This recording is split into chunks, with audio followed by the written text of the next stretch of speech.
Afternoon, everybody. I have worked on 3 different titles for this session. Every time I look at something on the screen, it's a new title. So forgive me if it all gets mixed up.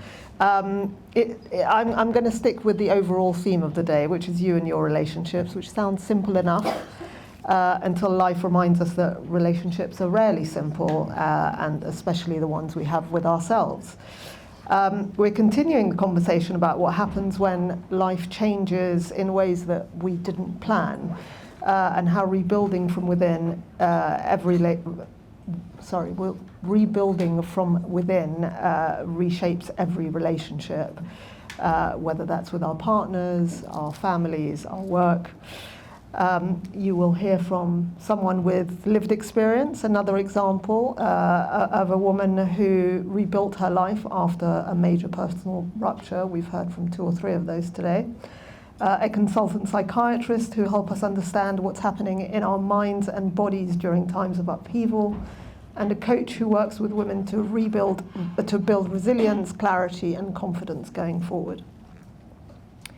Some of you may recognize parts of your own story in this conversation, and if you do, then our hope is that maybe you'll leave with a fewer questions about whether you're doing it right.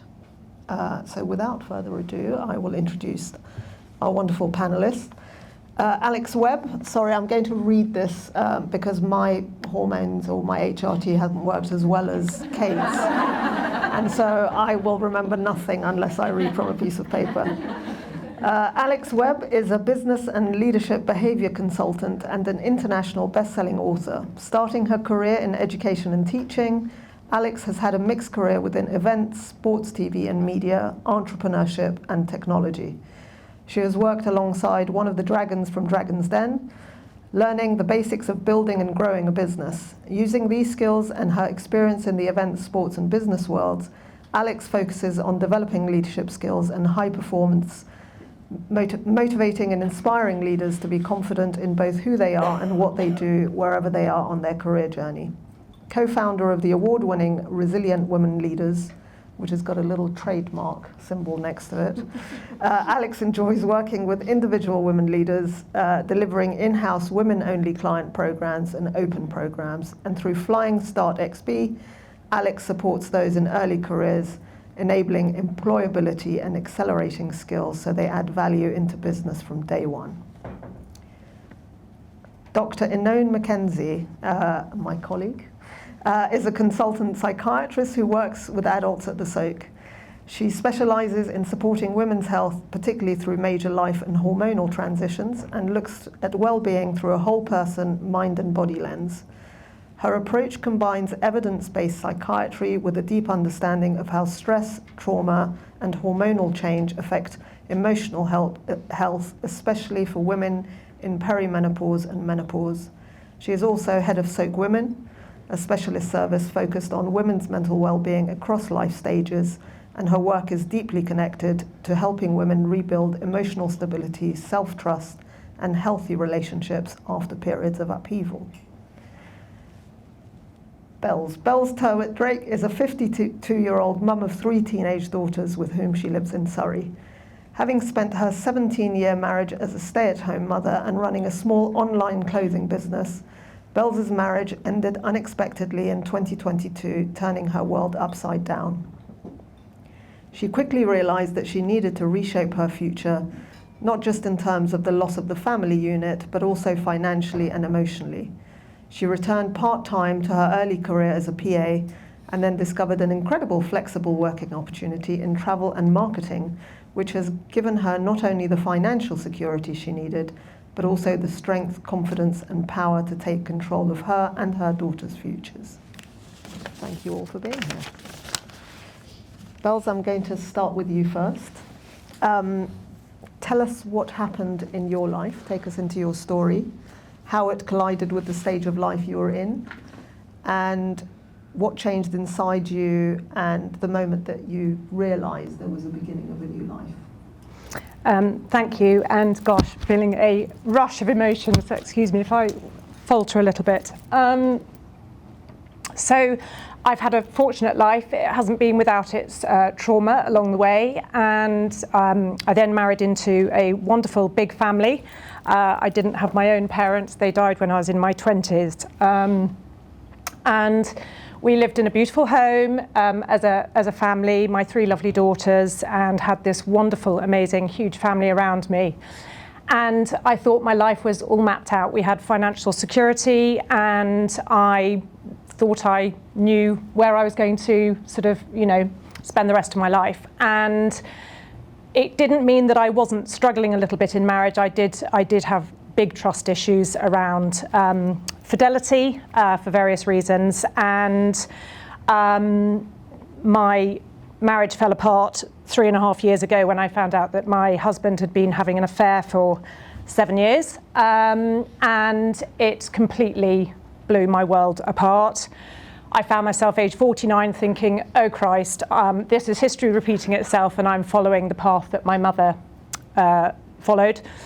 And I was terrified because I didn't want to end up like her. She got a terminal illness, died age 60, lonely, not with very much money behind her. And I thought, right, I've got to get a grip. I don't want that. And so I drew my strength from her, and I changed my counsellor.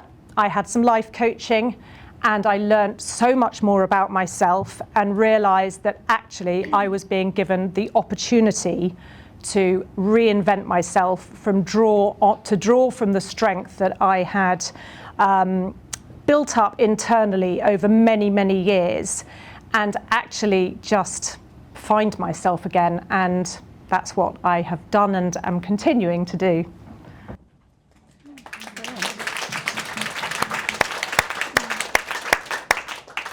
Enone, I'm going to turn to you and ask you what is going on with someone psychologically when they realise that the reality that they've been living in for many years and the identity that they've built up around it is actually not quite the truth. And how might because you're a hormonal expert, how might a particular stage of their life influence or amplify their reactions and emotions? I think, first of all, thank you. I think it's really difficult talking about those very big events, especially in front of an audience. So I think that's really brave. I think when a woman goes through something as traumatic, when you suddenly realise that there's this big lie, I think it shatters a woman in many different ways, because the self-belief, the thought that you knew who you are, you thought you knew your relationship, you understood your place in the world, all of that gets changed, and very suddenly, and you have to reassess everything. And I think what happens for most women is they not only reassess it, but they really start doubting everything that they believe and every thought that they have. And they think, if I can be wrong about something so big, then they can also be wrong about some very little things. And they start doubting every single decision. And the other thing is, it opens them up to realizing, we talked earlier today about the financial things. If somebody else has been making all of those decisions, and you always assumed that those decisions were being made on your behalf, but with your well-being in mind, suddenly you start doubting all of that. And so first of all, there's that kind of doubting yourself, but also realizing there's a huge amount that you need to learn that you just haven't done. And I think women can respond in lots of different ways. I think finding the strength is amazing. I think it's hard to do that without support. And I think so often when we listen to stories of women reinventing their lives, it can make it sound quite easy, but actually there's so much that goes into it, and it does take a community, and sometimes it takes professional support as well. Because firstly, it's about kind of refinding yourself. Because within all of this, your whole system, your sympathetic system has taken over. So it really makes it hard to think when you're in that kind of a fight and flight stage. And so it's about thinking about your lifestyle, all of the different aspects that you can do to kind of calm your system down, finding support through friends, but then also finding professional support. When it comes to this happening during a time of hormonal flux, it's just that much more complicated. Because most women, as they're going through perimenopause, menopause, already are experiencing a sense of, who am I? Feeling like they're not in touch with their usual self. So that in the first instance, but also what you mentioned about the cognitive side of it. When you go through a very, very stressful event, if your hormones are already causing cognitive issues, when you're going through perimenopause, you're much more likely to experience stress. So the protective effects that estrogen has on your brain against cortisol, which is our stress hormone, that is just not there. So women experience stress much more intensely when they're going through perimenopause. Your baseline cortisol levels are higher. And the oxytocin that was mentioned earlier, your sense of connection, your feeling of connection to others is just not the same. So even when other people are being comforting of you, you might not experience it, you might not feel it in the same way. And then comes all of the other things, the anxiety, the depression, the rage that goes along with those hormonal changes. So I think when these events happen during a time when there is a big hormonal shift, everything is just much more acute. So everything is experienced much more acutely. Are you suggesting things aren't as bad as they may seem?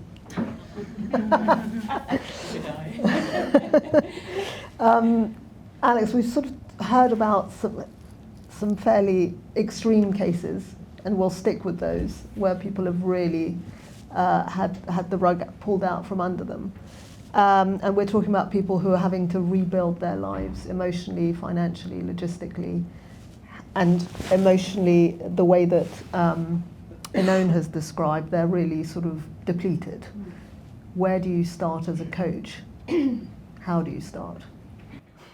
Sympathetically. When we've worked with, we work with a lot of women who are going through various things. They're at various career stages as well. So they're not just managing the personal life, but they're managing the professional life too. It's been mentioned a lot. It's that, let's stop, that awareness, that self-awareness of where am I right now and what are my next steps. We often use this, there's been some research back in the 1970s, Zuber and Spring, we're looking at, if we think about coping, pressure, we're then in overwhelm, and then we're in burnout. So there's kind of four, and at any one time we could be in any one of those states, and we may go up and down those states, daily in one day. One of the things we often get our those people come on our courses to look at is, where are you right now? Let's do a pulse check. Are you in overwhelm? Are you in burnout? What is it looking like? And therefore, what are the strategies that we can put in place to help bring you back down again to that sort of more coping pressure? We love pressure. Pressure helps us get things done. But it's around that, how do we cope? What are the coping strategies? And resilience is about what are our coping strategies to make us perform at our best or at a better place. So one of the first things we would always do is I would get you to imagine who are you at your best?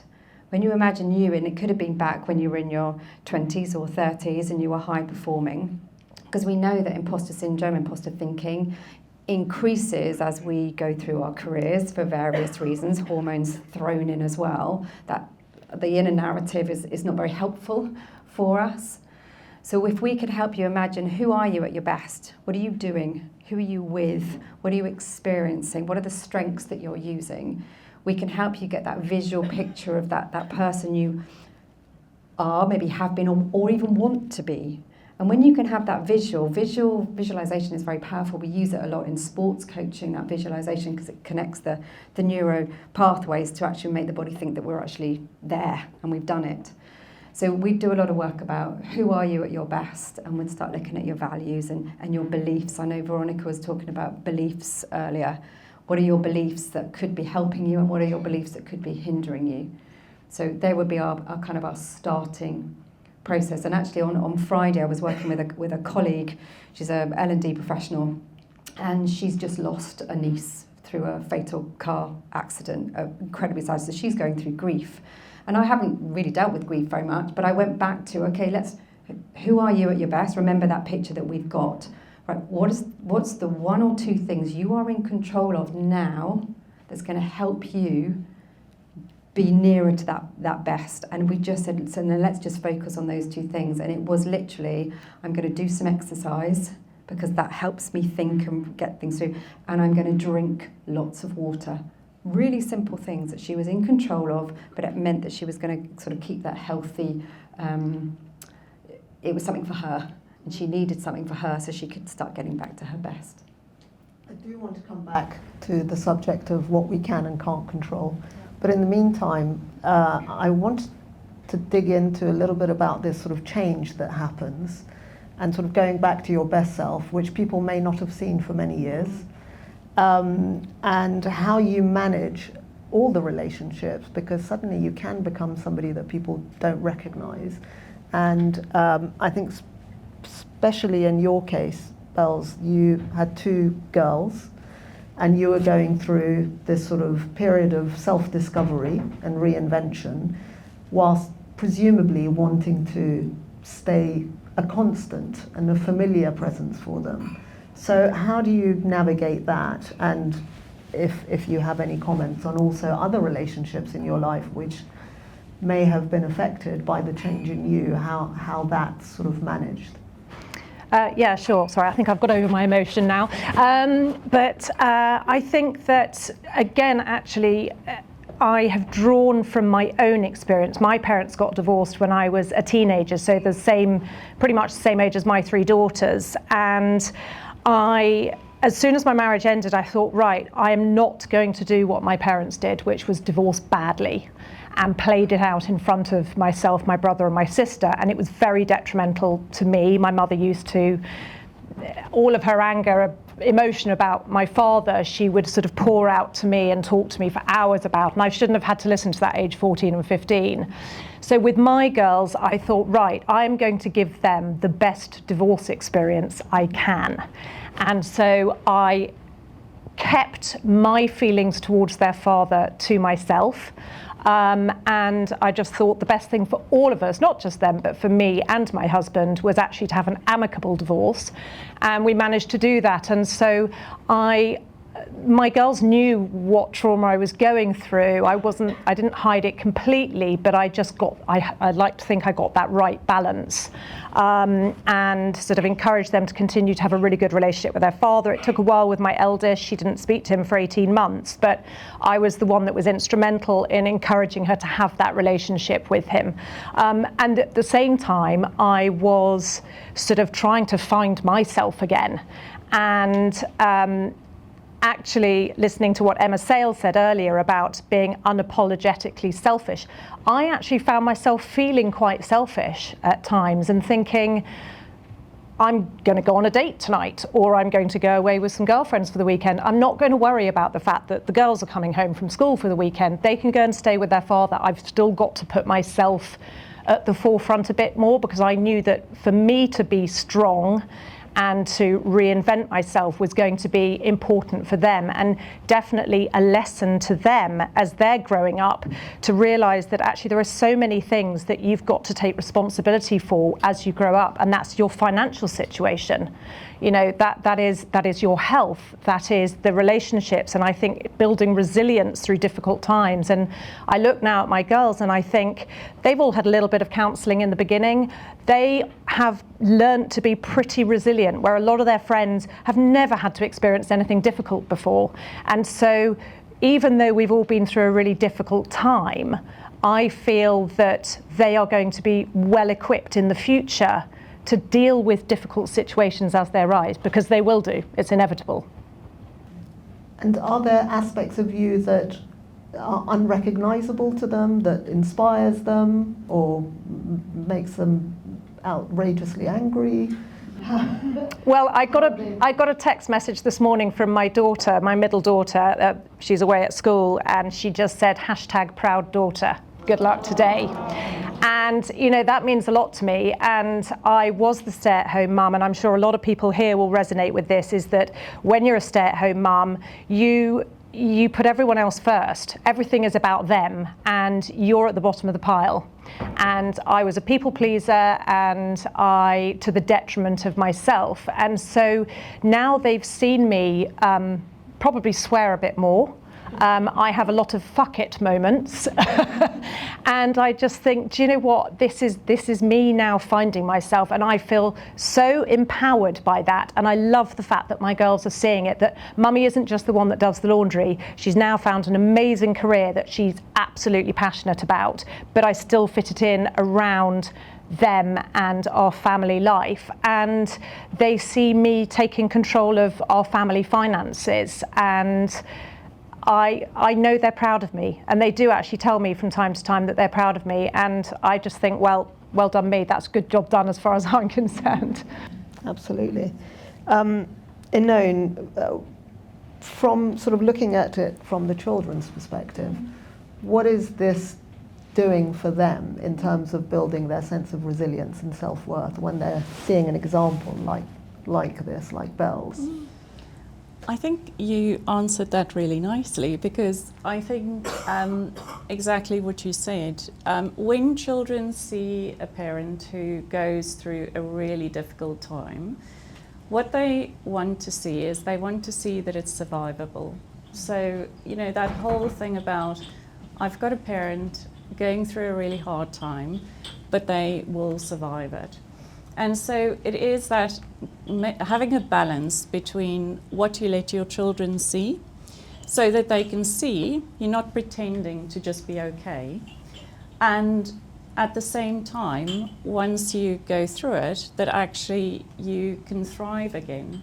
That to children teaches that they're resilient. People can go through difficult things and survive it and even thrive. It also teaches them that they can make mistakes. So a child who sees that a parent has gone through something really difficult, when they make a mistake, for them, they have that knowledge that I've made this mistake, but I can recover. I can do things differently going forward.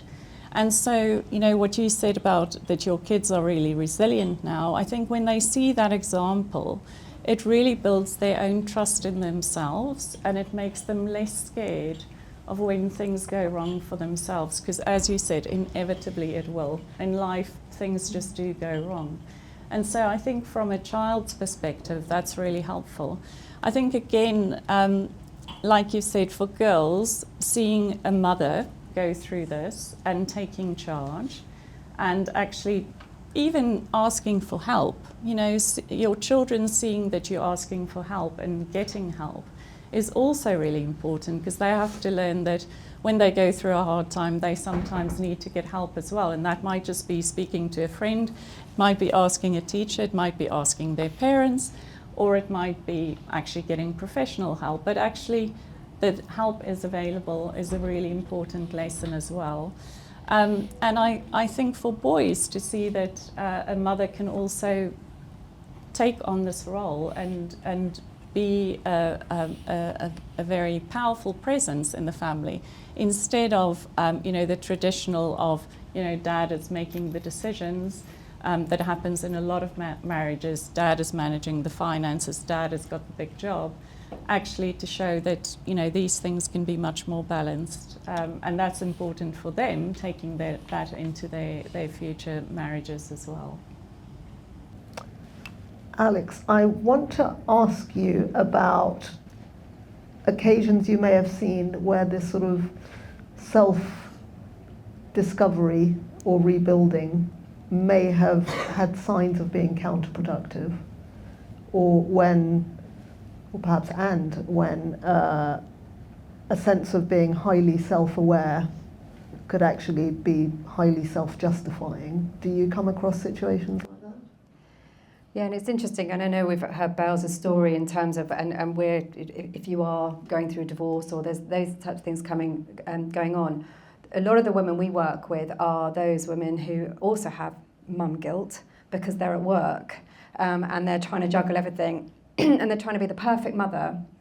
And they're also trying to do a job, manage a team, and those types of things. So, and for everybody, we work with a lot of women, and we ask them to. One of the exercises we do in our Renew You program is write a list of all kind of the roles that you have.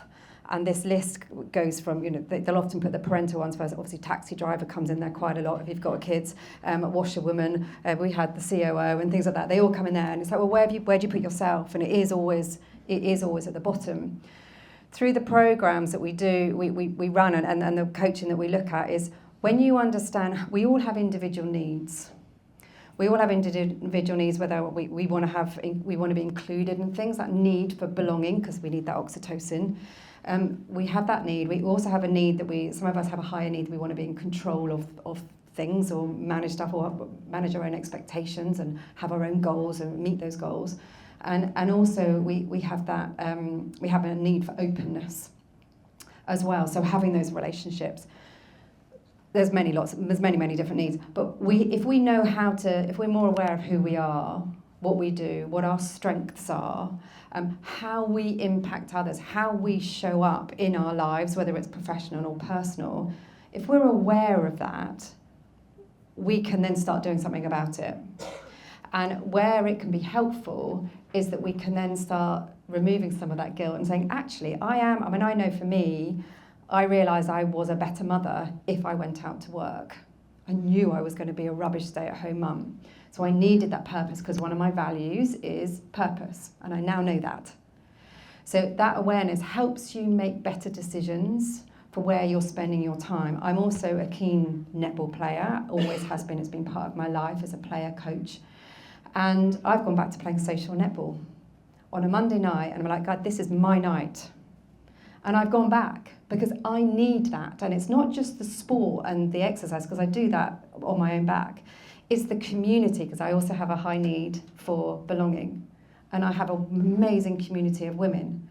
Now my needs are now tick, I'm met. So I'm now a better mother. I can do better, but I feel I can do better work. I'm looking after myself. So it's that understanding of what do we need to fill our buckets high so that we can be that best version of ourselves. It comes back to who am I at my best? Who am I with? What am I doing? How am I meeting those needs? So that heightened awareness helps us make better decisions to look after ourselves. So I did a post on Instagram the other day about putting your oxygen mask on first. We hear it all the time, but as women, we are rubbish at actually doing it.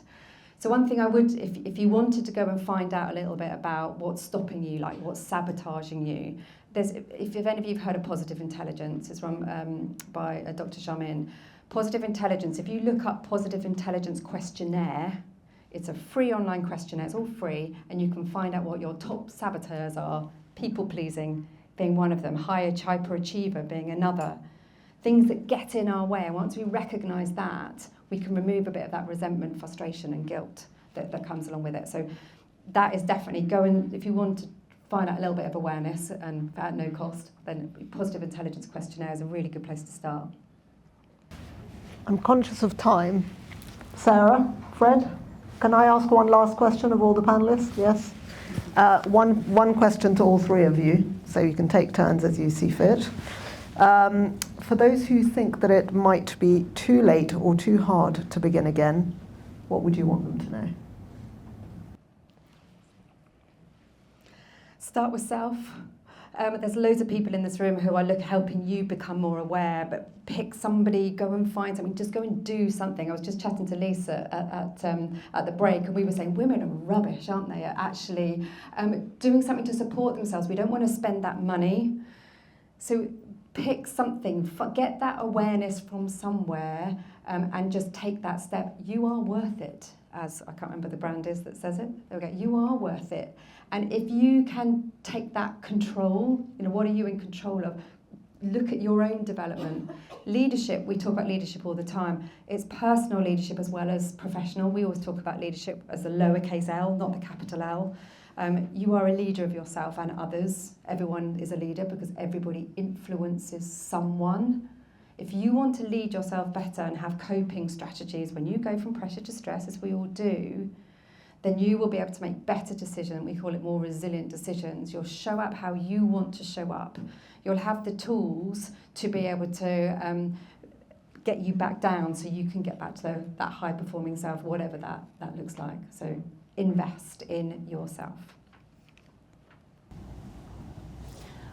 Absolutely. I think also to just remember that the little things actually make a big difference. And it's never too late. We can always change. But actually starting with just really little steps. So focusing on, sleeping well, not doom scrolling before bed, exercising, eating a good meal, spending time with friends, those things are absolutely essential. And as much as possible, changing your internal dialogue, because I think so often we end up with a dialogue that's really critical and we don't acknowledge the good things that we do and we're very hard on ourselves. And making those little changes, and you might be able to do some of it by yourself, some of it with your friends, and some of it with professional help. But I think it's so important to actually focus on those little things, and it is about self-care, but they can be really transformational. Can I add one thing? Sorry, Bels, just before you jump in. When you do this in a group program, I know there's people in here that run these group programs. What is the most amazing for women, and there's research that shows this, that when you go on a group program with women and you talk and you share and you understand, oh, I'm not alone. That, if you're thinking of doing any journey, do it with another group of women. And even if you come onto a program and you don't know anybody, but by the end you're all coaching each other, you're all supporting each other, and you're like coming out going, oh my God, that's like therapy, this is brilliant. So do it in a group of women, because we all have each other's backs. We're going through some of the same stuff, and it's great, really nice to be able to think, I'm not doing this alone. So if you're worried about doing individual stuff, look for some group programs. I think what I would say is, certainly looking around this room, I think with any luck we've all got many decades left of this life, and I would say it's not too late to rewrite it. And if I look back over the last 3.5 years, I've managed to walk away from an emotionally destructive marriage. I've left the home that I thought would be my forever home, bought my own little house, got my amazing daughters. I have got a fabulous new career, which I love. I know that I'm going to be okay financially because I'm working bloody hard at it.